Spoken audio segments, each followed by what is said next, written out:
ఆయన ఆయన లైన్ ఎట్లా కనిపిస్తుంది మీకు? కొంత దూకుడుగా వెళ్తున్నారు, ఆయన తట్టు మీ పార్టీలో ఉన్నారు, కాంగ్రెస్ లీడర్గా ఉన్నాడు ఎవరు, మల్లన్న తీర్మారు మల్లన్న. ఇది నేనైతే మీ ద్వారా అప్పీల్ చేసేది, అండ్ రాహుల్ గాంధీని మళ్ళీ అప్రిషియేట్ చేస్తున్నాడు, ఆయన ఎత్తుకుంటున్నాడు. నేనేమంటున్నా అంత పర్ఫెక్ట్గానే ఉన్నది ఐడియాలజీ విషయంలో. ఇంకొక వైపున ఆయన లైన్ ఆయన స్పెసిఫిక్గా చెప్తా నేను, ఆధిపత్యాన్ని ప్రశ్నించే హక్కు ఉంటుంది. కులాన్ని లక్ష్యంగా చేసుకొని చేయొద్దు. రెడ్లలో నీకు ఎవరైనా 2, 3, 4 నీకు వ్యతిరేకంగా ఉంటే రెడ్డి జాతిని మొత్తం అనే హక్కు మనకు లేదు.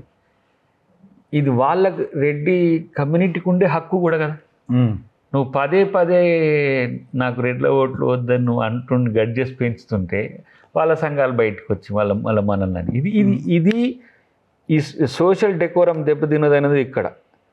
ప్రజలుగానే ఉంటారు, వాళ్ళకో ట్యాగ్ ఉంటుంది, ఎస్సీ అని ఉంటుంది, ఎస్టీ అని ఉంటుంది, బీసీ అని ఉంటుంది, ఓసీల రెడ్డి అని ఉంటుంది, చౌదరి ఉంటుంది. నీ కామన్ రెడ్డి నీకు ఏం చేసిన రెడ్డి ఆత్మగౌరవం కూడా దెబ్బతింటుంది కదా. ఇప్పుడు మనకు బీసీల ఆత్మగౌరవం ఎట్లా దెబ్బతింటున్నది? మనకు పవర్ లేకపోవడం వల్ల, మనకు పవర్ రాకపోవడం వల్ల, పవర్ వచ్చేటప్పుడు కుట్రలు జరగడం వల్ల. ఒక దగ్గర బీసీకి పవర్ రాకపోవడానికి కారణం ఎస్సీనే కావచ్చు, ఇంకో దగ్గర పవర్ రాకపోవడానికి ఎస్టీ కావచ్చు, ఇంకో దగ్గర ఓసీ కావచ్చు. కానీ ఒక టార్గెట్గా మనం పెట్టుకుంటే ఏమైందంటే పార్టీ సమాధానం చెప్పుకోలేదు, సామాజిక సంఘాలు చెప్పు. అలాంటప్పుడు మొన్న ఏదో హాలియాలో అక్కడ మొల్ల మాంబ విగ్రహం ఉంటే దాన్ని అంటే విగ్రహం అంటే దిమ్మె కట్టిరట. మరి దాన్ని తీసి ఎత్తుకపోయి ఇది చేస్తే ఎవరు మాట్లాడాలా? దాన్ని చేసుకోవచ్చు కానీ హాలియాలో ఉన్న రెడ్లందరూ వచ్చి మొల్లగారిది ఎత్తుకొని పోలేరు కదా. నేను అంటే చాలా మౌలికమైనది. ఇప్పుడు సేమ్ మాలమాదిగల పంచాయతీలు కూడా ఇట్నే ఉంటుంది. ఇప్పుడు మన అఫ్కోర్స్ కమ్యూనిటీస్ ఎంపవర్ కావాలనే దాంట్లో మాలలు మాదిగలు కొట్లాడడాన్ని నేను వ్యతిరేకించా. కానీ మాలలు మాదిగలు పరస్పరము విద్వేషంతో కూడిన కొట్లాట ఎవరికి మేలు చేస్తుంది? ఒకటి ఇందులో ఒక అంశం ఉండొచ్చు. ఇప్పుడు కేసీఆర్ తెలంగాణ మూమెంట్లో సరే ఆంధ్ర వాళ్ళతో ఆయన బిజినెస్లు చేసిన, వాళ్ళ దగ్గర నుంచి డబ్బులు తెచ్చుకున్న, ఇంకోటి తెచ్చుకున్న, ప్రజల్లో ఒక విపరీతమైన చర్చ జరగడానికి ఒక లైన్ తీసుకుంటారు.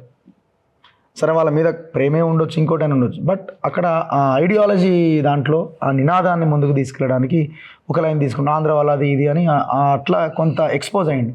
సో ఈయన కూడా ఆ దిశగా ఆ రకమైన ఒకవేళ అట్లా అనుకుంటే సొంతంగా చేయాల్సి వస్తుంది. అంటే పార్టీలో ఉండొద్దు అంటారు. పార్టీతో చేస్తే పార్టీ అడుగుతుంది కదా, ఈరోజు కాకపోతే రేపైనా అడుగుతుంది కదా. ఒక స్పెసిఫిక్గా మన మీద ఒక స్పెషల్ గౌరవం ఉండొచ్చు పార్టీకి. అది కంటిన్యూ చేసిపోయినాక రేపు పార్టీ నాయకత్వంలోనే కూర్చున్నప్పుడు అది చర్చ వచ్చిందా మీ పార్టీలో? చూడాలి. నేను మహేష్ గౌడ్ గారిని అడగలేదు కానీ అది మాలాంటి వాళ్ళకి. ఎందుకంటే ఇప్పుడు నేను మళ్ళీ ఎన్నోసార్లు నేను ఎక్కువ అమితంగా ఏమంటాము ఇష్టపడుతుంటా, కొన్నిసార్లు అన్నప్పుడు దయాకర్ లాంటి వాళ్ళు కూడా సంఖ్యలు గుర్తుకోవచ్చు అని అనుకుంటారు. కానీ నేను చాలామంది ఏమనుకుంటారు, నల్గొండ జిల్లాలో ఉన్న రెడ్ల వల్లనే దయాకర్ ఏదో నష్టపోయింది అనేది. అది కానే కాదు, వాస్తవాలు కావు. ఎవ్వరు రాజకీయ అస్తిత్వం వాళ్ళది. వాళ్ళు బలపడడానికి వాళ్ళు చేసుకునే ప్రయత్నాలు చేసేటప్పుడు నువ్వు బలపడటానికి నువ్వు చేసుకోవాలి. కానీ ఒక కమ్యూనిటీని వ్యతిరేకించడము అని అంటే నా దృష్టిలో అది ప్రజాస్వామ్యయుతం అయితే కాదు. ఎస్, నష్టం జరుగుతుంది, అధిగమించే ప్రయత్నం చేయాలి. దాన్ని ఏ విధంగా టేక్ ఓవర్ చేయాలంటే ఇతర వాళ్ళను తగ్గించడం కాదు. సేమ్ మాలమాదిగలకు అప్లై అవుతుంది ఇద్దరికి కూడా. ఎందుకు ఈ మాట అంటున్నా ఈ మీటింగ్లు చూస్తున్నా, ఆ మీటింగ్లు చూస్తున్నా, ఇక గోక్కోవాల్సి వస్తుంది. ఇది రేపు ఇంకా పెద్ద పంచాయతీ అయ్యేటట్టుంది. మళ్ళా ఏంది మాలమాదిగలు ఒక అన్రెస్ట్ వస్తుంది కామన్ మనకు. నేనేమంటున్నా, మల్లన్న కూడా ఆ తరహా ప్రయత్నం చేయగలడు. కాంట్రా నుంచి వస్తున్నాడేమో, ప్రయాణిస్తుండేమో. కానీ ఆ కాంట్రా నుంచి సంఘర్షణతోనే ఏదైనా జనంలోకి పోతుంది. ఆ సంఘర్షణ ఇతర కులాలను నొప్పించనంత కాలమే, నొప్పించకుండా ఉండాలి. నువ్వు ఏ పనైనా చేసుకోవచ్చు, ఎవరినైనా ప్రశ్నించవచ్చు, ఎవరినైనా విమర్శించవచ్చు, ఏదైనా చేయొచ్చు. కానీ ఇతరుల మనోభావాలకు దెబ్బ తగలకుండా చేయాల్సిన అవసరం ఉంది. అది మాత్రమే అండర్లైన్గా పెట్టుకోవాల్సిన అవసరం ఉంది. దాని వరకు చెప్పగలను. కొంతమంది రెడ్ల ఓట్లు నాకు వద్దనొచ్చా? అనొద్దు. నువ్వు ఇప్పుడు నీకొద్దు అనేది నీ వ్యక్తిగతం. ఓకే, నేను పార్టీ కాదనుకుంటే ఇక నేను తెగించడానికి తెలియలింగా ఉంటుంది. ఏదంటే అది మాట్లాడుకుంటే ఇప్పుడు ఏమంటారు.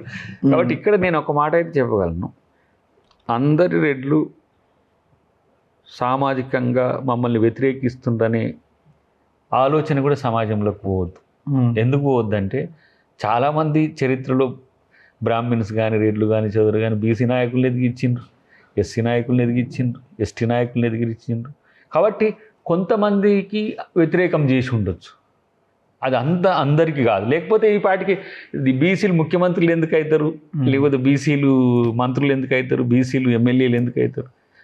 వాళ్ళు ఛేదించుకొని బయటకు వచ్చి వాళ్ళు రాజకీయ నాయకత్వంలో అగ్రకులాలతో సమానంగా పోగలుగుతున్నారు. అది మనం మోడల్గా తీసుకోవాలి. ఎక్కడో దగ్గర ఇప్పుడు భూపేష్ బఘేల్ ఉన్నాడు, అదే ఎక్కడో దగ్గర అంటున్నా, మొత్తానికి ఎక్కడో దగ్గర భూపేష్ బఘేల్ వాళ్ళ డాడీ ఓబీసీ ఉద్యమ నాయకుడు, మధ్యప్రదేశ్లో పెద్ద ఉద్యమ నాయకుడు.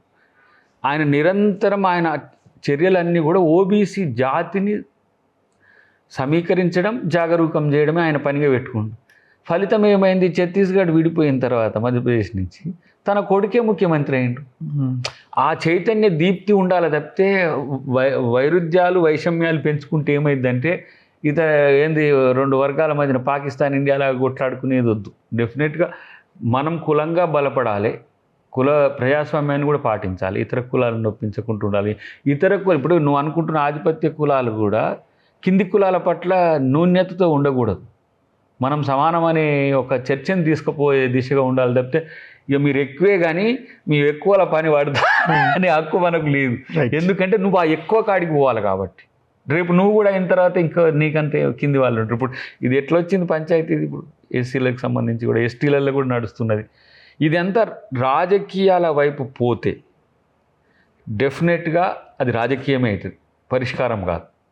అందుకని నేను మాలామాదిగ సంఘాలకు, మాలామాదిగ నాయకులు, ఆయా పార్టీలో ఉన్న మాలామాదిగ నాయకులు కూడా సమస్యను సామరస్యంగా పరిష్కరించేందుకు ప్రభుత్వం చేసే ప్రయత్నాన్ని సహకరించండి.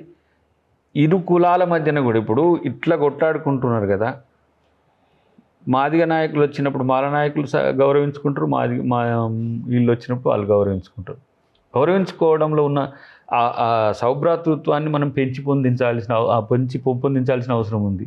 కాబట్టి పదే గడ్జెస్ పెంచేటోళ్ళు మాత్రం కొంచెం ఆలోచించాల్సిన అవసరం అయితే వస్తుంది. చూద్దాం, రేపు అంతా మంచిగా జరుగుతుందని కోరుకుందాం. Thank you very much Dayakar గారు. Thank you. ఇది అద్దంకి దయాకర్తో స్పెషల్ ఇంటర్వ్యూ. చూస్తూనే ఉండండి మన తొలి వెలుగు.